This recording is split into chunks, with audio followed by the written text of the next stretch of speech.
doing a street interview in Melbourne. Who am I speaking with? I'm Sharon. I'm a creative arts student and I'm a freelance journalist, and I'm also an environmental campaigner from a long way back. So, what do you think are the most important environmental issues for you? I guess for me right now it's the fossil fuel industry. We really need to start dismantling that industry. I mean, already we're seeing coal just completely plummet in value. So, you know, things are happening already. Renewable energy is taking off, you know, like countries like Germany and Denmark are going 100%, and they're making lots of money out of it.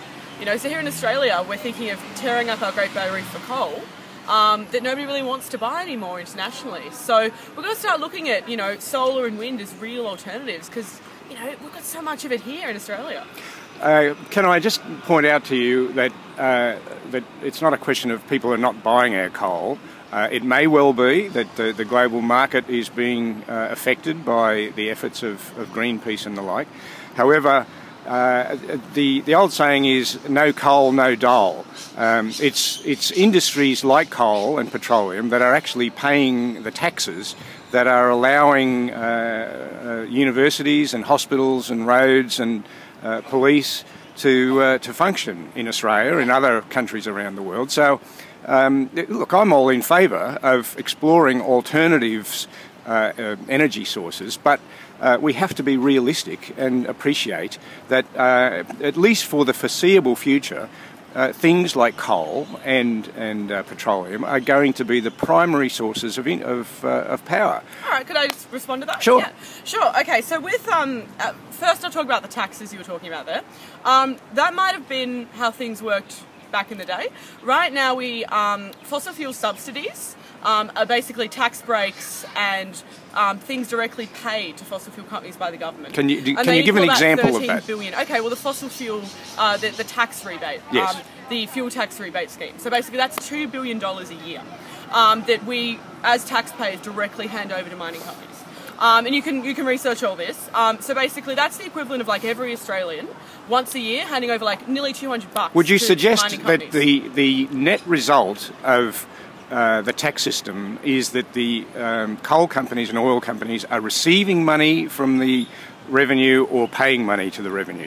What do you think is... They're receiving money. They are, even, surely not. No, they are though. This is actually... No, look, I appreciate they get rebates, but the net result, they pay royalties, they pay tax. Because I'm a journalist, I've been investigating this, and Tony McGar, he's the head of the mining union, and he's become very outspoken lately, and he's been saying, we're getting too much money from taxpayers. The mining company, the mining industry is dwarfing every other industry around it. We're actually getting paid way too much. And he's come out and said this. So if the head of the mining union thinks that, you know, $13 billion a year in tax breaks and subsidies is too much, you know, then clearly there's a problem. And what's happening is that our tourism industry is under threat now. They're going to rip up the Great Barrier Reef. They're destroying places in the Tarkine.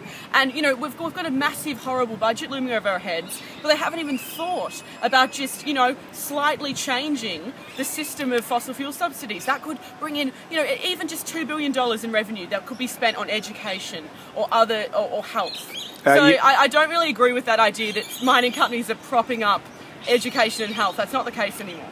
You mentioned the mining union. Are you in fact talking about the CFMEU, the Construction, Forestry, Mining Employees Union? Yeah. Are you aware of the current Royal Commission into the activities of the CFMEU, of standover tactics, bullying? I've heard about this. Women in their offices are being bullied by these standover merchants who come in and say, you will do what we tell you to do, otherwise we'll make trouble for you. Yeah. Are you happy with that sort of approach to things?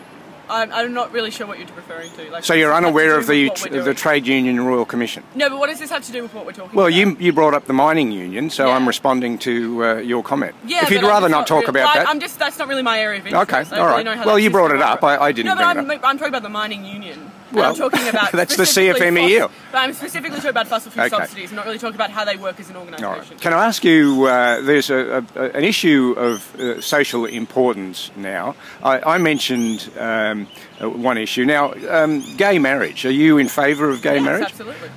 Now, look, I'm not. I'm one of these old fogies who's... Yeah, can I ask you why? I'm one of these old fogies who's been married to the same woman for 43 years. And amongst other reasons, if I have to live with the same woman for 43 years, then I think all other blokes should have to put up with the same woman for 43 years as well. That's a bit of a joke, of course. However, another issue is that this is a social issue that is important to some people and not particularly important to other people. However, if it's important to you and to many other people, I would be happy that there be a plebiscite amongst all Australian voters to decide the issue. Would you be happy with... Absolutely. I think a referendum would be a great way to... Well, a referendum has to change the Constitution. I'm just a little confused about your reason for not supporting gay marriage. I don't really see... Because I'm a traditional person. I think... I think that marriage is one of the foundation blocks of Western civilization. So should we want more people to be able to get married? That would actually increase the institution, not people. Any man can marry any woman he chooses, and vice versa. I'm just not ready for a situation of changing the definition. One of the other reasons is... To be fair, that's let me finish. One of the other reasons that I'm against it. One of the other reasons... It's a civil rights issue. All right, well, assuming that we allow gay marriage, should we allow polygamy? Should we allow... But that's a totally different thing. That's a totally different If you're discussion. changing the definition of marriage... With the slippery slope idea. Well, that's a totally different where do you stop? But that's not what they're suggesting at all. You're talking about free choice. That, gay people were having their rights violated by not being able to No, marry. they can have a civil union. They can have anything. They can marry anyone they want as long as it's a person of the opposite sex. That's what many people in society feel. Are you denying homosexuality then? No. Then why would you deny homosexual marriage? Because marriage is one of the foundation stones of civil society. But who says it's between a man and a woman?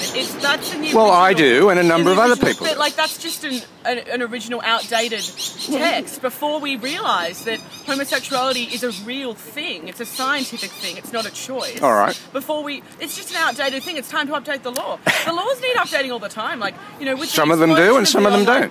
Some of them do. Update these laws all the time to keep up with that. Why is it different with... All right, we agree to disagree. You've agreed that there ought to be a vote amongst the community to do it. Yeah, sure. But I do think as well, that's only if it's not working in terms of, the bill going through Parliament. Because I'd much rather see it go through cleanly as an act of Parliament. That would send a much stronger message that, yeah, we are being inclusive now. We're no longer excluding people from the community and from their civil rights. All right, well, my objection to letting the Parliament do it is because there's only 150 politicians, and it's much easier to coerce and intimidate 150 politicians than it is to coerce and intimidate 20 million voters. Politicians are coerced all the time by mining lobbyists, and we don't have a problem with them making laws about dumping in the Great Barrier Reef. So, this happens all the time. Touche. Thank you very much for your time. That was really fun.